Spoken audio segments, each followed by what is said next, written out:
explicando a las vértebras cervicales. Bueno, ahí hicimos un esquema para ver desde dónde hacia dónde va. Comenzaba en la base del cráneo. Entonces, de la base del cráneo comienza la C1, continuamos con C2, C3, C4, C5, C6 y C7, que era la cantidad de vértebras cervicales.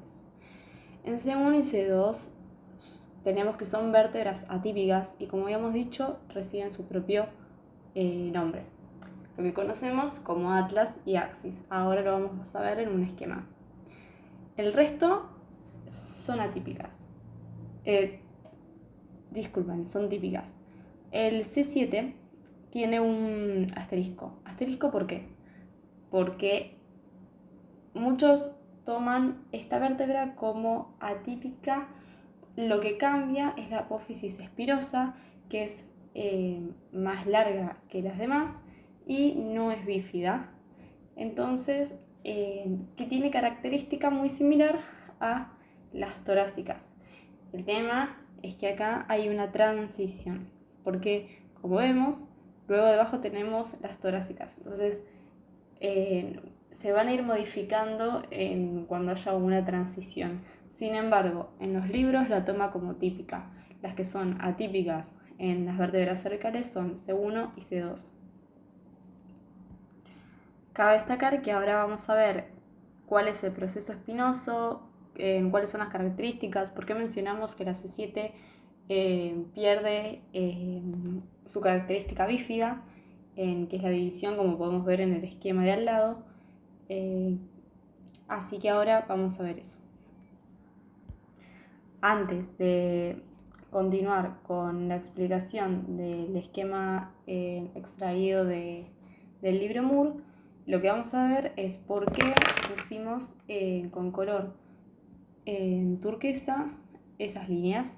Bueno, eso quiere hacer referencia a que habrán discos intervertebrales entre las vértebras cervicales y que estos se disponen de manera horizontal y que raramente, a lo que se piensa, son bastante gruesos con respecto a las vértebras, es decir, que no son tan pequeños, sino que pueden tener un tamaño similar.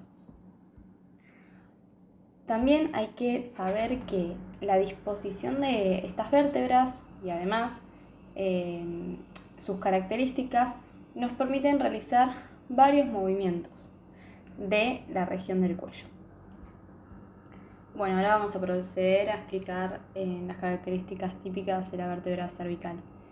Quiero comenzar hablando de los procesos transversos, ya que son muy importantes en esta región. El proceso transverso que vemos acá con tubérculos anterior y posterior, esto es importante porque estas proyecciones, los tubérculos anterior y posterior, presentan la disposición para que se inserten músculos cervicales. Estos son el elevador de la escápula y escalenos. Lo vamos a anotar. Además, debemos saber que los nervios espinales continuarán con su recorrido, cursarán esa región. Es decir, nos brindan estos tubérculos un lugar para que se dé el surco de los nervios espinales. Ahí anotamos nervios espinales. En cuanto al foramen transverso, que lo pusimos en circular y no en cuadrado, porque su disposición es hacia abajo o hacia arriba, sabiendo que acá tendríamos el cráneo y debajo otras cervicales. Esto en caso de que fuera C1, que tendríamos el cráneo, ¿no? Pero acá estamos hablando de otra vértebra, estamos hablando de una típica y no de la típica, eso para la aclaración. Es decir, que si miráramos más hacia arriba tendríamos el cráneo. ¿Por qué? ¿Por qué hago esta mención? Hago esta mención porque pasará por este recorrido en este foramen transverso la arteria vertebral, acompañado del plexo venoso. Atraviesan el agujero transverso, con la excepción de que en C7 no, esta arteria vertebral.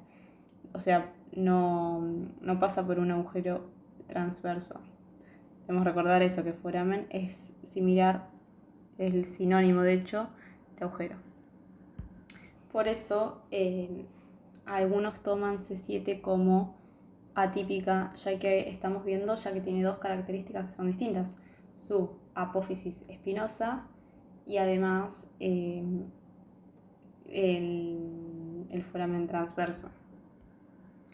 Bueno, ya que habíamos hablado del foramen transverso, ahora me gustaría hablar del foramen vertebral, que esto hay que tener cuidado, sobre todo si es un examen choice, porque si se lee mal puedes confundirte en la respuesta. Cuando hablamos del foramen vertebral, agujero vertebral, recordemos que acá estaba la médula espinal que habíamos mencionado, que era protegida por la columna. En el caso de las vértebras cervicales, este agujero tiene una forma triangular y además de eso es bastante grande. Solo a consideración el tema de los tamaños, porque eso va a variar y también va a variar la forma, y eso hay que conocerlo. ¿Por qué? Porque así puedo distinguir de qué vértebra estoy hablando el día que las tenga que observar. Ahora quiero mencionar el proceso espinoso bífido, que eso cambiará en la torácica y también cambiará en la lumbar. El proceso espinoso se dice que es bífido por esta característica. C1 y C2 no lo tienen, eso a considerar. ¿Por qué? Porque eran atípicas. Va de C3 a C6. ¿Por qué? Porque C7, recordemos que era mucho más abultado y más prominente. Es decir, que si yo deslizara mi dedo por el cuello, encontraría una prominencia en la región dorsal, o sea, del cuello, y me daría cuenta una prominencia. Esa prominencia puede ser C7, no confundir ya con las torácicas, pero apenas tenga la prominencia puedo darme cuenta que es C7. Es decir, que es notorio al tacto. En cuanto a los laterales, vamos a ver que tenemos, voy a hacerlo en otro color, caras articulares, oblicuas, relativamente horizontales y orientadas principalmente superior e inferiormente. ¿Por qué? Porque es lo que nos van a permitir la articulación con otras vértebras. Y ahora solamente nos queda hablar del cuerpo.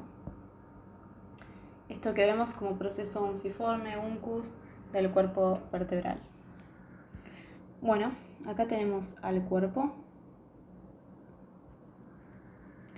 que es bastante pequeño con respecto al resto de los segmentos. En este cuerpo vertebral tiene una forma rectangular y bueno, en esta imagen no se ve tanto, pero a nivel esquema para que quede mucho mejor. Su cara superior es cóncava, mientras que la otra convexa. Es decir, que tiene una cavidad en la parte superior. Este margen supralateral del cuerpo es lo que denominamos proceso unciforme uncus del cuerpo vertebral, y lo que tenemos que tener a consideración es que las caras articulares del cuerpo son planas y horizontales de estos procesos articulares, que es lo que nos va a permitir la capacidad de movimiento, tanto de flexión como de extensión, y también cierto grado de flexión lateral. Solo para terminar la explicación, tendremos en cuenta que Cuando hablamos del proceso transverso y este proceso transverso son similares en el esquema, simplemente que nos lo avisa de que el otro lado también estará esto mismo. Bueno, entonces ya vimos las características más importantes de una vértebra cervical típica y tendremos que continuar con las atípicas, que son C1 y C2.